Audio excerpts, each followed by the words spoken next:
कैसे हैं आप सभी? आप सभी का प्यार और स्नेह काफी मिल रहा है, काफी आप लोग देख भी रहे हैं वीडियो को, काफी रुचि ले रहे हैं। इसलिए मैंने कई बार डिमांड का बच्चों का कि सर कुछ और भी कंटेंट दीजिए, कुछ और भी बोर्ड के बच्चों के लिए कंटेंट दीजिए। तो सामने मैंने लिखा हुआ है ऑस्मोसिस एंड ऑस्मोटिक प्रेशर।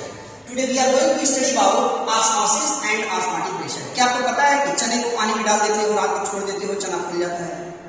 किशमिश को, रेजिन को हम पानी में डाल के रात में छोड़ देते हैं, बहुत ज्यादा फूल जाता है। ऐसा होता क्यों है, इसके पीछे रीजन क्या है, उन्हीं चीजों पे चर्चा करेंगे आज, ऑस्मोसिस पे और ऑस्मोटिक प्रेशर पे। आप देख पा रहे हो सामने मैंने एक ट्यूब तरह का एक ट्यूब दिया है और इस ट्यूब के दो डायरेक्शन है। एक डायरेक्शन को नाम मैंने दिया है ए और एक डायरेक्शन को नाम दिया है बी।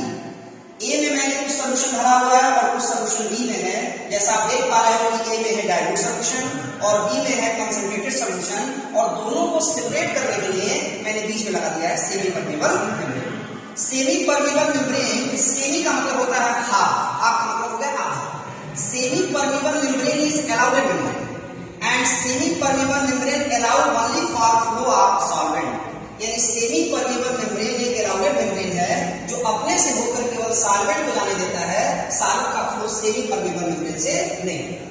तो आपको सबको पता है कि जो डाइल्यूट सॉल्यूशन है इसमें सॉल्वेंट की अमाउंट ज्यादा होती है, या सॉल्वेंट और सॉल्वेंट दोनों की अमाउंट हो सकता है कि क्या हो बराबर।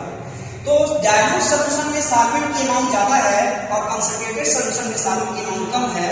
तो आपको पता है कि सॉल्वेंट की अमाउंट अगर ज्यादा होगी तो उस सॉल्यूशन का वेपर प्रेशर भी ज्यादा होगा, और अगर कंसंट्रेटेड सॉल्यूशन है और अगर सॉल्वेंट की अमाउंट अगर कम है तो उसका वेपर प्रेशर क्या होगा, कम होगा। और सॉल्वेंट का जो फ्लो है वो सेमी परमेबल मेम्ब्रेन से ऑस्मोसिस प्रोसेस में हमेशा वहां से होता है जहां का वेपर प्रेशर ज्यादा होता है और वहां पर होता है जहां का वेपर प्रेशर कम है।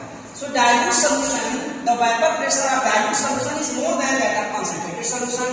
So the solvent particle of the dilute solution flow through the semi-permeable membrane from dilute to the concentrated. Due to this, the level of A is down and B slowly above.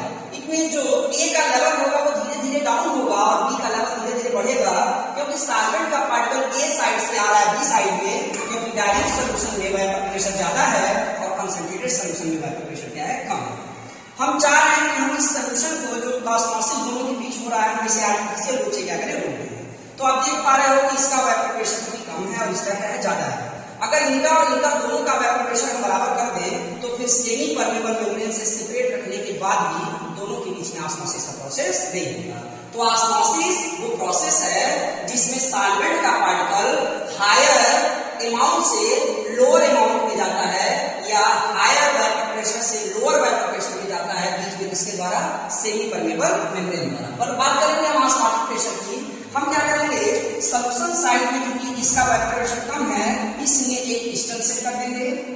ये piston क्या करेगा, solution side के pressure को थोड़ा थोड़ा increase करेगा। अब थोड़ा थोड़ा इंक्रीज करने के बाद एक साइड ऐसा आएगा कि सॉल्यूशन साइड जो कंसंट्रेटेड सॉल्यूशन है उसका वेपर प्रेशर इतना ज्यादा बढ़ जाएगा कि ये डाइल्यूट सॉल्यूशन के बिल्कुल बराबर हो जाएगा, और ऐसे कंडीशन में सेमी परमेबल मेम्ब्रेन से दोनों सॉल्यूशन सेपरेट रहेंगे, लेकिन उसके बाद भी ऑस्मोसिस का प्रोसेस नहीं होगा।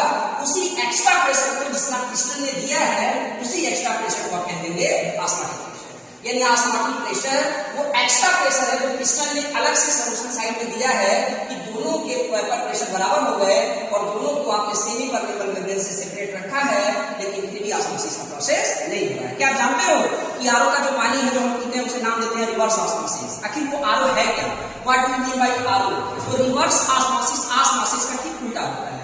अगर हमने किसी पिस्टन को लगा के लंबे समय तक कुछ टाइम तक छोड़ दें तो एक टाइम ऐसा आएगा कि कंसंट्रेटेड सॉल्यूशन की जो वेपर प्रेशर होगी वो बढ़ जाएगी, और ये अपनी बार क्या हो जाएगा, क्योंकि अब इसका वेपर प्रेशर ज्यादा होगा एक्स के अपेक्षा, तो जो फ्लो हो रहा था सॉल्वेंट का लेफ्ट टू राइट या ए से बी में, अब बी से ए की ओर होने लगेगा, और ए से बी की ओर जो हो रहा था तब तो ऑस्मोसिस था क्योंकि सीधा हो रहा था, और वही काम उल्टा हो जाएगा तो रिवर्स ऑस्मोसिस बोलेंगे, और रिवर्स ऑस्मोसिस को हम कहते हैं आरओ। इसी मेथड के